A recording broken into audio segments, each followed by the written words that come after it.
ഹോ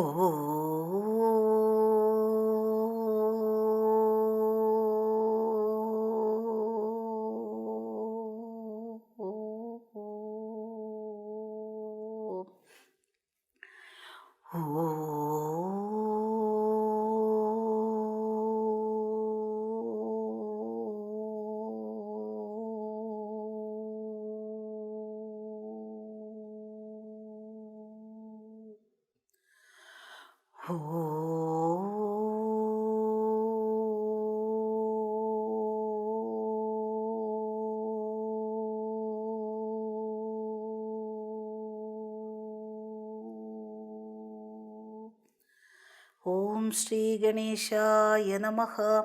ഓം ശ്രീ സരസ്വത്यै നമഃ. ഓം ശ്രീ ഗുരുഭ്യോ നമഃ. സമസ്തജനകല്യാണേ നിരതം കരുണാമയം നമാമി ചിന്മയം ദേവം സദ്ഗുരും ബ്രഹ്മവിദ്വരം.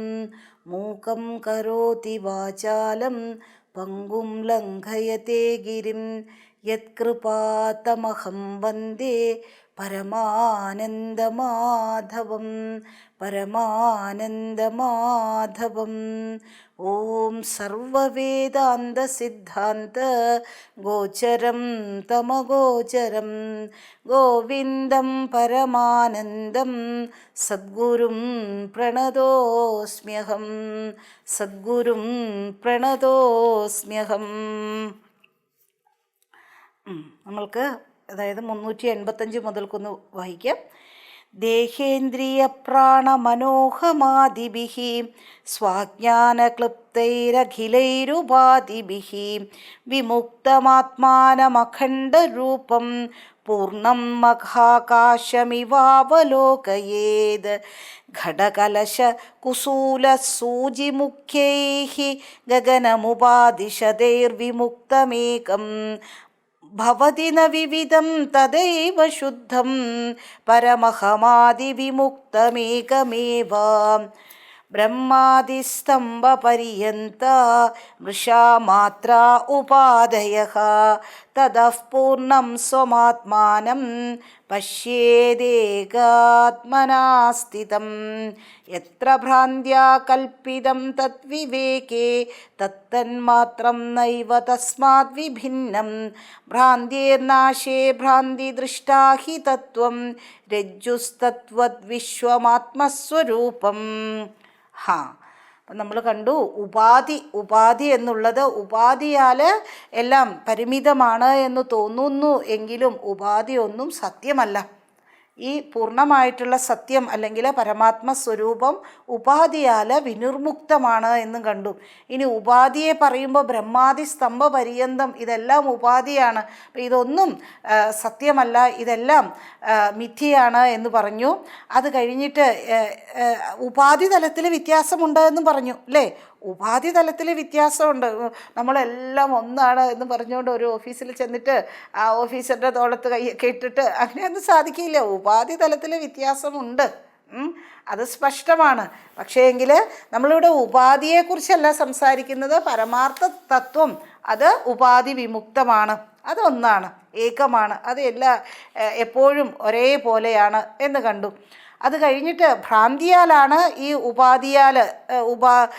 ഉപാധിയാലുള്ള ഭേദത്തെ നമ്മൾ കാണുന്നത്. ഭ്രാന്തി കൊണ്ടാണ്. ഭ്രാന്തി ഇല്ലാണ്ടായിട്ടുണ്ടെങ്കിൽ ഭ്രാന്തെന്നുള്ള രോഗത്തിന് ചികിത്സ കൊടുത്ത് ജ്ഞാനമാകുന്ന ചികിത്സയാണ് കേട്ടോ ഇവിടെ വേണ്ടത്. ഇത് അജ്ഞാനഭ്രാന്താണ്. അജ്ഞാനഭ്രാന്തിൻ്റെ ഔഷധം എന്നുള്ളത് ജ്ഞാനമാകുന്ന ഔഷധമാണ്. അപ്പം ജ്ഞാനമാകുന്ന ഔഷധം സേവിച്ച് ഭ്രാന്തി മാറിയിട്ടുണ്ട് എങ്കിൽ കണ്ട പാമ്പ് കയറ് തന്നെയാണ് എന്ന് അനുഭവപ്പെടും അല്ലേ. അപ്പോൾ അധ്യസ്ഥമായിട്ട് ഈ പ്രപഞ്ചം മുഴുവനും ആ സത്യമാകുന്ന അധിഷ്ഠാനത്താൽ അധ്യസ്ഥമാണ്. അപ്പോൾ ഈ പ്രപഞ്ചമായിട്ട് കണ്ടതെല്ലാം യഥാർത്ഥത്തിൽ സത്യം തന്നെയാണെന്ന് വെച്ചാലോ അധിഷ്ഠാനമായിട്ടുള്ള സത്യസ്വരൂപം തന്നെയാണ്. അത് മാത്രമേ ഇവിടെയുള്ളൂ. പലതുണ്ടെന്ന് തോന്നിയത് ഭ്രാന്തിയാലാണ് എന്നൊക്കെയുള്ള സത്യം മനസ്സിലാകും ഭ്രാന്തി നശിച്ചിട്ടുണ്ട് എങ്കിൽ. അപ്പോൾ എന്താ ഭ്രാന്തി നശിച്ചിട്ടുണ്ട്? ഭ്രാന്തി ഇല്ലാണ്ടായിട്ടുണ്ടെങ്കിൽ പിന്നെ എങ്ങനെയാകും? അടുത്ത ശ്ലോകം.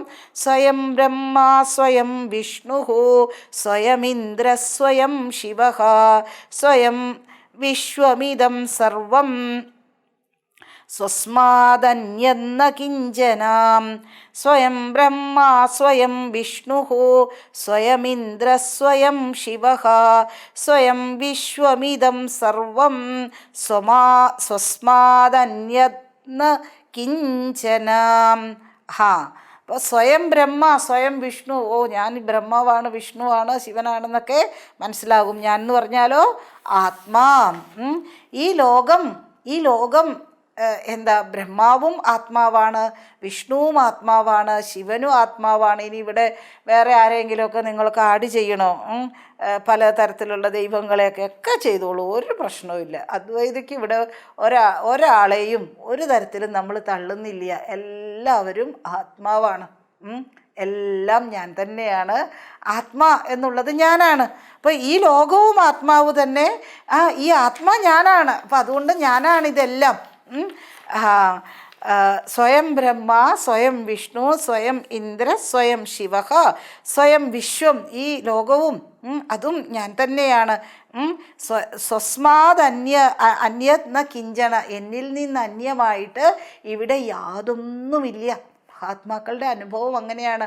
അതുകൊണ്ടാണ് മഹാത്മാക്കൾ എല്ലാവരെയും ഒരു ഭേദവും കൂടാതെ സ്നേഹിക്കുന്നത്, അല്ലേ? അവരായിട്ടാണ് നമ്മളെല്ലാം കാണുക. അവരെ പോലെ തന്നെയാണ് അവർ നമ്മളെയും കാണുക. പക്ഷേങ്കിൽ നമ്മൾക്കുണ്ട് ഈ ഭേദമൊക്കെ ഉണ്ട്. ഞാൻ വേറെ നീ വേറെ എന്നൊക്കെയുള്ള ഭേദം നമ്മളെപ്പോലെയുള്ള ദുരാത്മാക്കൾക്കുണ്ട്, മഹാത്മാക്കൾക്കില്ല. മഹാത്മാക്കളുടെ അനുഭവം എന്താ? സ്വയം ബ്രഹ്മ, ഞാൻ തന്നെയാണ് ആ ബ്രഹ്മാജി.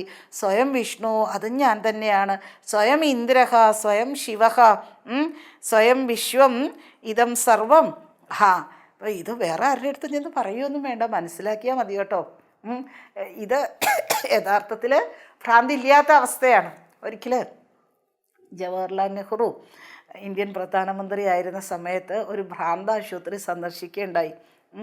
അപ്പോൾ അദ്ദേഹം ഈ ഭ്രാന്താശുപത്രി സന്ദർശിച്ചപ്പോൾ അദ്ദേഹത്തിന് വല്ലാത്ത ഒരു കാരുണ്യമൊക്കെ തോന്നി. അദ്ദേഹം പറഞ്ഞു, എല്ലാവരെയൊക്കെ വിളിക്കൂ, നമ്മൾക്ക് കുറച്ച് ഓപ്പൺ സ്പേസിൽ ഇരുന്നിട്ട് നമ്മൾക്ക് ഇവരോട് സംസാരിക്കാം എന്ന് പറഞ്ഞ് ഓപ്പൺ സ്പേസിൽ ഇങ്ങനെ എല്ലാവരും നമ്പറൊക്കെ ഉണ്ട്, അല്ലേ? എല്ലാവരും വെള്ള ഷർട്ടും ഒക്കെ ഇട്ട് അവർക്ക് വലിയ സന്തോഷമായി ഈ നെഹ്റുജിയെ കണ്ടപ്പോൾ. അദ്ദേഹത്തിനും വൈറ്റ് ഡ്രസ്സൊക്കെയാണല്ലോ. അപ്പോൾ എന്തായാലും എല്ലാവരുടെയും കൂടി ഇരുന്ന് ഇദ്ദേഹം സംസാരിക്കുകയാണ്. അപ്പോൾ ഇദ്ദേഹം ചോദിച്ചു, ഞാൻ ആരാണെന്ന് നിങ്ങൾക്ക് മനസ്സിലായോ? ആർക്കും മനസ്സിലായില്ല. ആരും ഉത്തരവൊന്നും പറഞ്ഞില്ല. അപ്പോൾ ഇദ്ദേഹം തന്നെ പറഞ്ഞു, ഞാൻ ഇന്ത്യൻ പ്രധാനമന്ത്രിയാണ്, ഞാൻ നിങ്ങളുടെ പ്രധാനമന്ത്രിയാണ്. അപ്പോൾ മരത്തിൻ്റെ മുകളിൽ ഒരുത്തന്നെ ഇരിപ്പുണ്ടായിരുന്നു. നമുക്കറിയാമല്ലോ ഇവരെവിടെയൊക്കെ കയറി ഇരിക്കുമെന്നൊന്നും. വളരെ ബുദ്ധിമുട്ടാണ്, അല്ലേ? നമ്മൾക്ക് ആരാൻ്റെ അമ്മയ്ക്ക് ഭ്രാന്ത് വന്നിട്ടുണ്ടെങ്കിൽ ചിരിക്കാം എന്ന് പറയും, ചിരിച്ചുകൊണ്ട് ഇതൊക്കെ പറയാം. പക്ഷേ ആ ഒരു അവസ്ഥ ഉണ്ടല്ലോ, അത് വളരെ പെയിൻഫുള്ളാണ്. അതായത് ബുദ്ധിയും മനസ്സിൻ്റെയും ഒന്നും ആ ഒരു ഇൻ്റഗ്രേഷൻ ഇല്ലാതെ വരുന്ന ഒരവസ്ഥ, അത് ഉറ്റ ജനങ്ങൾക്കും നമ്മൾക്കും ഒക്കെ വരുമ്പോൾ വരുന്നവർക്ക് വലിയ പ്രശ്നം ഉണ്ടാകില്ല, പക്ഷെ മറ്റുള്ളവർക്കാണ് അതുകൊണ്ട് ബുദ്ധിമുട്ട്. പെയിൻഫുള്ളാണത്. എന്തായാലും മരത്തിൻ്റെ പൊക്കത്ത് ഒരുത്തനിരുന്നിട്ട് പറഞ്ഞു, അതെ വെറുതെ അതൊന്നും വിളിച്ച് പറയണ്ട കേട്ടോ, ഞാൻ പ്രധാനമന്ത്രിയാണെന്നൊന്നും ഞാനങ്ങനെ പറഞ്ഞത്, അതാ ഇപ്പോൾ എന്നെ ഇവിടെ കൊണ്ടുപോയിട്ടതെന്ന്. അപ്പം അതുകൊണ്ട് ഈ സ്വയം ബ്രഹ്മ സ്വയം വിഷ്ണു സ്വയം ഇന്ദ്ര സ്വയം ശിവഹ എന്നൊന്നും ആരോടും വിളിച്ചു പറയുകയൊന്നും വേണ്ട, അവർ വേറെ വല്ലയിടത്തുമൊക്കെ കൊണ്ടിടും. യഥാർത്ഥത്തിൽ ഇതാണ് സത്യം. എങ്ങനെയാണെന്ന് ഇത് മനസ്സിലാക്കുകയാണ് വേണ്ടത്. ഇത് മനസ്സിലാക്കി ആ ബോധത്തിൽ കഴിയുന്നത്ര കഴിഞ്ഞുകൂടാനായിട്ട്.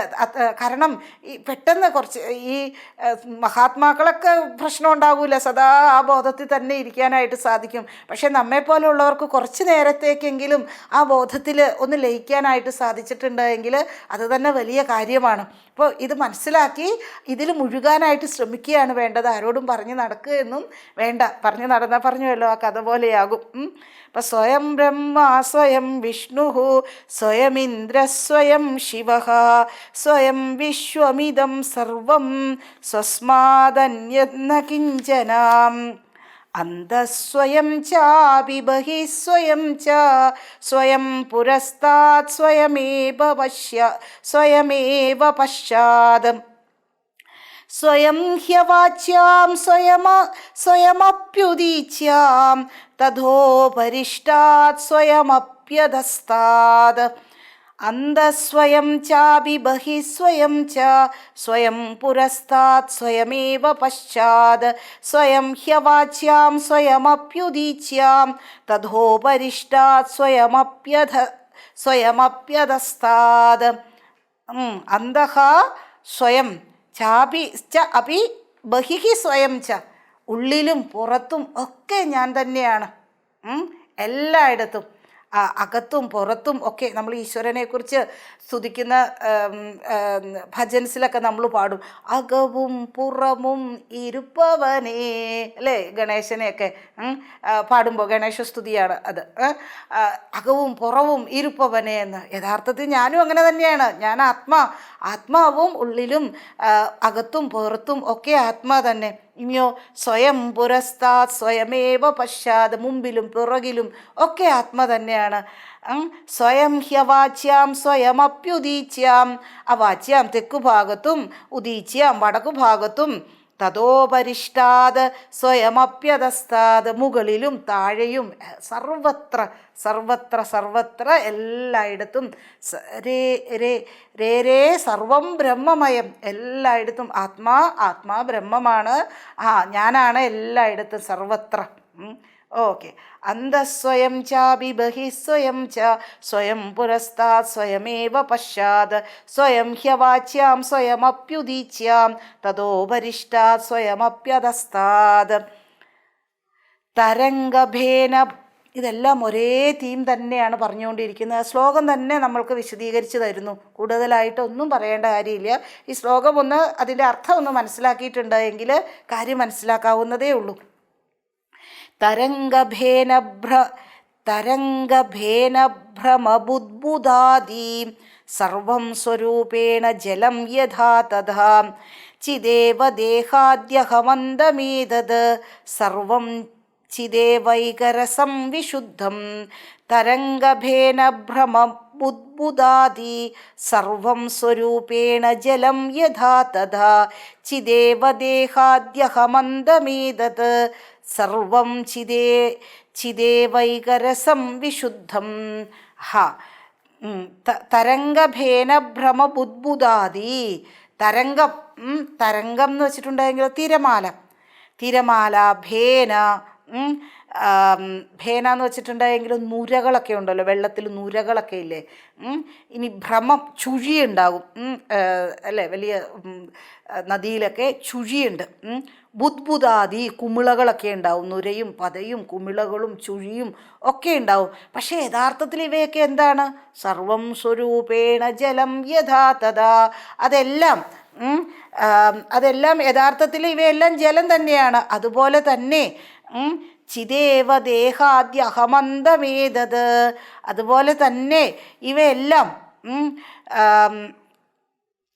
ചിതാണ്. ദേഹാദി അഹമന്തം ഏതത്, ഈ ദേഹം മുതൽ അഹങ്കാരം വരെ, ദേഹം മുതൽ ദേഹത്തിൽ തന്നെ ഇന്ദ്രിയങ്ങൾ, മനസ്സ്, ബുദ്ധി, അഹങ്കാരം, ഇതെല്ലാം എന്താണ് യഥാർത്ഥത്തിൽ? ചിദേവ, ആ ചിത്ത് തന്നെയാണ്, ചൈതന്യ സ്വരൂപമാണ് ഇതെല്ലാം. സർവം ചിദേവൈകരസം വിശുദ്ധം. ഏവ ഏകരസം, ഇത് എല്ലാം ചിത്താകുന്ന അല്ലെങ്കിൽ ചൈതന്യ സ്വരൂപമാണ്, ഏകമാണത്, വിശുദ്ധമാണത്. ഒന്നുകൂടി വായിക്കാം. ഏതുപോലെ വെള്ളത്തിൽ കുമിളയും നുരയും പതയും അതുപോലെ തരംഗവും തിരമാലയും എല്ലാം ഉണ്ട്, അതെല്ലാം യഥാർത്ഥത്തിൽ വെള്ളം പോലെയാണ്. അതുപോലെ തന്നെയാണ് ഈ ദേഹാദി ഉപാധി സർവം യഥാർത്ഥത്തിൽ ചിദേകരസം തന്നെയാണ്. ചിന്മാത്ര വിസ്താരിതം, ഇതെല്ലാം ചിന്മാത്ര വിസ്താരിതമാണ്, ഒന്നിൻ്റെ വിസ്താരമാണ് ഇതെല്ലാം. ഒന്ന് തന്നെയാണ്. ഈ കാണുന്ന പലതായിട്ട് തോന്നുന്നതെല്ലാം യഥാർത്ഥത്തിൽ ആ ഒന്ന് തന്നെയാണ്. തരംഗഭേന ഭ്രമ ബുദ്ബുദാദി സർവം സ്വരൂപേണ ജലം യഥാ തഥാ ചിദേവ ദേഹാദ്യഹമന്തമേതത് സർവം ചിദേവൈകരസം വിശുദ്ധം. ഇതൊന്നും ആരും പഠിക്കുകയില്ല, ഇതൊന്നും ആർക്കും മനസ്സിലാക്കണമെന്നില്ല. സർവത്ര ഭേദം കണ്ട് ഇവിടെ കുത്തിത്തിരിപ്പുണ്ടാക്കാനും, ഇവിടെ എത്ര എന്തൊക്കെയാണ് ലോകത്തിൻ്റെ അവസ്ഥ. ഇപ്പോഴെല്ലാത്തിനും പരിഹാരം ഈ അദ്വൈത ജ്ഞാനമാണ്. ഇതാരിൽ ഉറയ്ക്കുന്നുവോ അവരെ കൊണ്ട് ലോകത്തിനും ഒരു പ്രശ്നമില്ല, ലോകത്തെ കൊണ്ട് അവർക്കും ഒരു പ്രശ്നമില്ല. ശാന്തമായിട്ട് എത്ര കാലം ആയുസ്സുണ്ടോ അത്രയും കാലം വരെ ഇവിടെ ശാന്തമായി സന്തോഷമായി ആനന്ദമായി കഴിഞ്ഞുകൂടാനുള്ള വഴികളാണ് ഈ മഹാത്മാക്കളെല്ലാം എത്ര എത്ര ശ്ലോകങ്ങളിലൂടെയാണ് ആചാര്യ ഭഗവാൻ നമുക്ക് പറഞ്ഞു തന്നിരിക്കുന്നത് അല്ലേ. ഇനിയും അദ്ദേഹത്തിലെ കവി ഇനിയും വരികയാണ്. അടുത്ത വേറൊരു മീറ്ററാണ്, ശിഖരിണിയാണെന്ന് തോന്നുന്നു. സദേ വേദം സർവം ജഗദവഗതം വാക്മനസയോഃ സതോന്യന്യാസ്ത്യേവ പ്രകൃതി പരസീംനി സ്ഥിതവതഃ പ്രദക്കിം മൃത്സ്യാന്നായാഃ കലശഘട കുംഭാദ്യവഗതം വദത്യേഷ ഭ്രാന്ത്യസ്ത്വമഹമിതി മായാമതിരയാ സദേവേദം സർവം ജഗദവഗതം വാക്മനസയോഃ സദന്യത് നാസ്ത്യേവ സദന്യത് ന അസ്തി ഏവ, അതാണ് വാക്ക്. സദഹ അന്യത് ന അസ്തി ഏവ സദന്യത് നാസ്ത്യേവ പ്രകൃതി പരസീംനി സ്ഥിതവതഃ പ്രദക്കിം മൃത്സ്യാന്നായാഃ കലശഘടകുംഭാദ്യവഗതം പ്രദക്കിം മൃത്സ്നായാഹ എന്നാണ് കേട്ടോ വാക്ക്. പ്രദക്കിം മൃത്സ്നായാഹ കലശഘടകുംഭാദ്യവഗതം വദത്യേഷ ഭ്രാന്ത്യഃ ത്വമഹമിതി മായാമതിരയാ. സത് ഏവ ഇദം സർവം ജഗത്, സത് ഏവ ഇദം സർവം ജഗത് അവഗതം വാക് മനസയോഹോ. സദേവ ഇദം സർവം ജഗത്, ഇദം സർവം ജഗത്, ഈ ലോകം അത് സത്താണ്, ഇത് സത്ത് മാത്രമാണ്. സത്തെന്ന് വെച്ചാൽ ഉണ്മ മാത്രമാണ്. ഇവിടെ ഉണ്ടായിരുന്നതും ഇവിടെ ഉള്ളതും ഇനി ഉണ്ടാകുന്നതും എല്ലാം ഉണ്മ മാത്രമാണ്. എപ്പോഴും നിലനിൽക്കുന്നത് എന്തോ അതാണ് ഉണ്മ. അവഗതം വാക് മനസയോഹോ, അവഗതം വാക് മനസയോഹോ, അതായത് അവഗതം അറിയപ്പെടുന്നത് എന്തിനാൽ? ഇന്ദ്രിയങ്ങളാൽ, മനസ്സുകൊണ്ട്, വാക്കുകൾ കൊണ്ട് വിവരിക്കുന്നതും ഇന്ദ്രിയങ്ങളെ കൊണ്ട് അവഗതമായിട്ടുള്ളതും ഇന്ദ്രിയങ്ങളെ കൊണ്ട് അറിയപ്പെടുന്നതും വാക്കുകളെ കൊണ്ട് വിവരിക്കുന്നതുമായിട്ടുള്ള ഈ ജഗത്തുണ്ടല്ലോ, ഈ ജഗത്തിനെ നമ്മൾ പലതരത്തിൽ നോക്കിക്കാണും, എന്നിട്ട് വാക്കുകളെ കൊണ്ട് അതിനെ വിവരിക്കുകയൊക്കെ ചെയ്യുമല്ലോ. അതെല്ലാം ഈ ജഗത്ത് സർവ്വതും സത്വസ്തു മാത്രമാണ്. സദഹ അന്യത് നാസ്തി ഏവ, സത്യമല്ലാതെ വേറൊന്നും ഇവിടെ ഇല്ല, വേറൊന്നുമില്ല. എന്താ ആ സത്വ വസ്തു? പ്രകൃതി പരസീംനി സ്ഥിതവതഃ, ആ സത്വസ്തു ഉണ്ടല്ലോ, അത് എങ്ങനെയാണ് അതിനെ മനസ്സിലാക്കേണ്ടത്?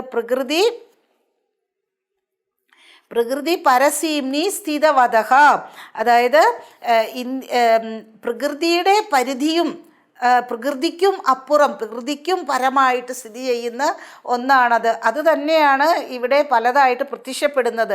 അപ്പോൾ ഇന്ദ്രിയങ്ങളെക്കാളും അല്ലേ പരമാണ് അർത്ഥം എന്ന് പറഞ്ഞിട്ടുണ്ടല്ലോ വിഷയങ്ങൾ.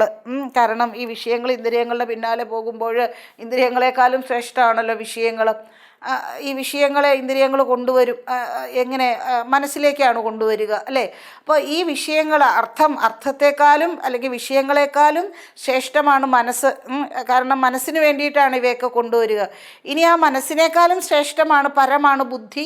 ബുദ്ധിയേക്കാളും പരമാണ് മഹത്തത്വമുണ്ട്. മഹത്തത്വത്തെക്കാളും പരമാണ് അവ്യക്തതത്വം. അവ്യക്തതത്വത്തെക്കാളും പരമാണ് പ്രകൃതി. പ്രകൃതിക്കും പരമാണ് ആത്മതത്വം. അപ്പോൾ അങ്ങനെ പ്രകൃതിക്കും പരസീംനി സ്ഥിതവതഃ, പ്രകൃതിക്കും പരമായിട്ട് സ്ഥിതി ചെയ്യുന്ന ആ സത്വസ്തു മാത്രമാണ് ഈ കാണുന്നതായിട്ട് നമ്മൾ അനുഭവപ്പെടുന്ന ജഗത്ത് സർവവും. ഇനിയോ പ്രദക്കിം മൃത്സ്നായാഹ കലശകുംഭാദ്യവഗതം. ഏതുപോലെ ഇതിനെ മനസ്സിലാക്കണം? അതായത് കുംഭം, ഈ മൺകുടം, അതുകൊണ്ട് തന്നെ മണ്ണുകൊണ്ട് തന്നെ ഉണ്ടാക്കുന്ന കൂജ, ഇവയൊക്കെ മണ്ണിൽ നിന്ന് വ്യത്യസ്തമാണോ?